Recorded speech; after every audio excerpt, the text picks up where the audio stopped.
Hey YouTube, well today we're here to talk about the Harley Davidson Touring rear axle cam adjusters.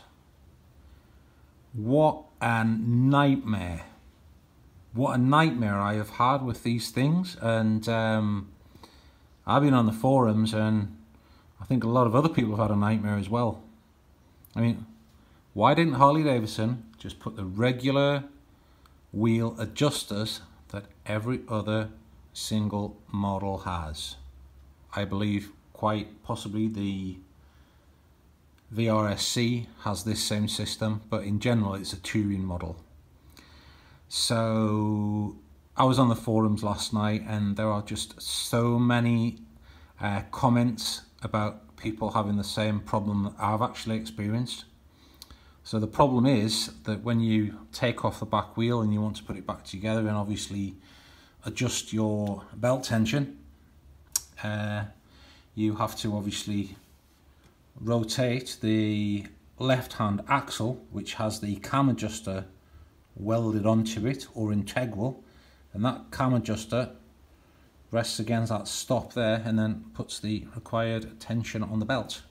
I'm not going to talk about how to tension your belt because that isn't the issue here. That's another subject. So anyway, last time I had the wheel off, could I get this thing set up? Could I? Hell.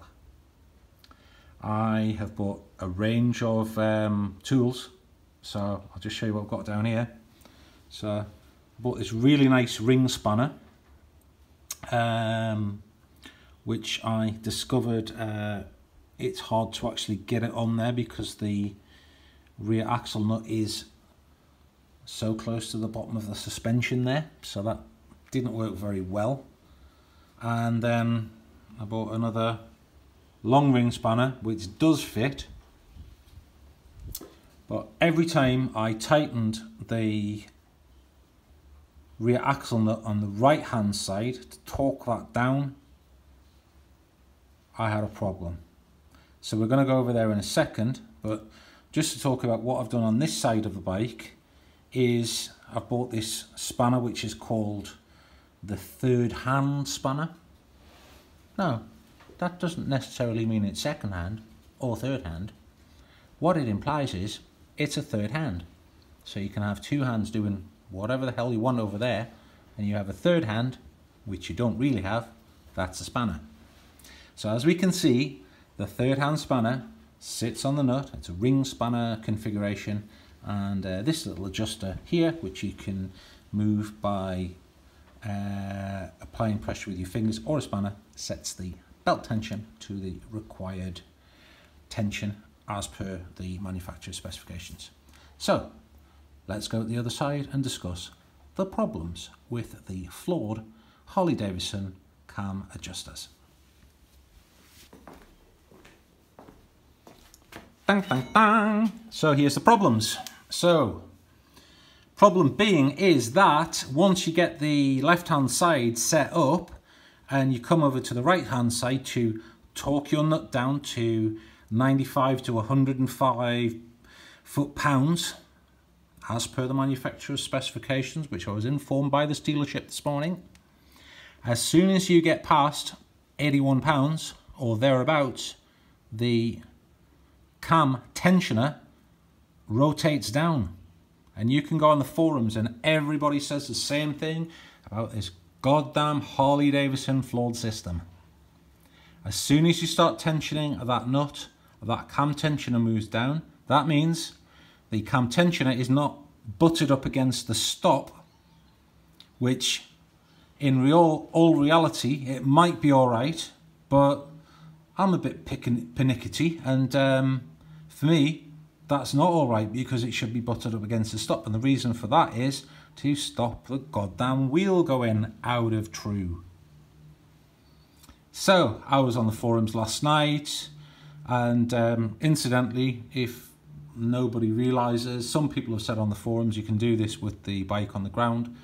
The manual, and most people on the forums say the bike has to be on a lift to do this rear wheel adjustment. So I came back last night I'm not kidding. I have had this thing off and on so many times I could do it blindfolded. That's how many times I've had it off and on. I could do it blindfolded. This goddamn back wheel. So I removed the cam adjuster.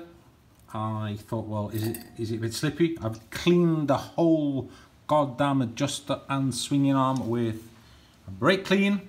Got all the grease off it. It was a bone dry and not slippy by any means. I thought if I do that, there's probably a bit better friction there, so it might not rotate. Goddamn thing rotated, didn't it? I then, after I was on the forums, realised that you have to put some anti-seize grease on the end of the nut, so the nut is greased on the end, and the reason for that is they say it's so it actually will slip. What is it on my wheel? Something on the wheel down there. I tried that didn't work, so I started looking at what is actually wrong with this goddamn Harley Davidson flawed system. So anyway, one of the problems is if you take off this nut, I'm not going to take it off now because by God, at the end of the day, I actually got it right. If you take off that goddamn nut there, you will find that cam adjuster, to get that on and off the shaft where you've got the, it's not a keyway, well, it is a keyway because it's a flat bit which the cam adjuster goes into. If you take that off, you'll find there's a little bit of play in that adjuster, right? Obviously, to get it on and off. And I actually found there was a 35 thousandths of an inch play. So yesterday, I decided to brutalize my feeler gauges, and I zipped a little bit of feeler gauge off and I put it in that little flat area and glued it in with some epoxy, and I thought, yeah, that thing is a true interference fit now, man. That adjuster is not going to move. Anyway, I cranked up the first bit of torque, 15 pounds. I got my belt tension set. As soon as I started torquing past 81, off it went. It started moving. So I phoned my trusted dealership this morning. Incidentally, not all of them will speak to you because they're all trying to nickel and dime you. I phoned my trusty dealership, and he even said, these things are a nightmare. Even in the dealership, they need 2 people to get this back wheel set up on the Harley Davidson Touring. So my latest solution to this, which I can tell you all about, I've seen some pictures on the forums of people have got bottle jacks in here. People are talking about driving screwdrivers in there.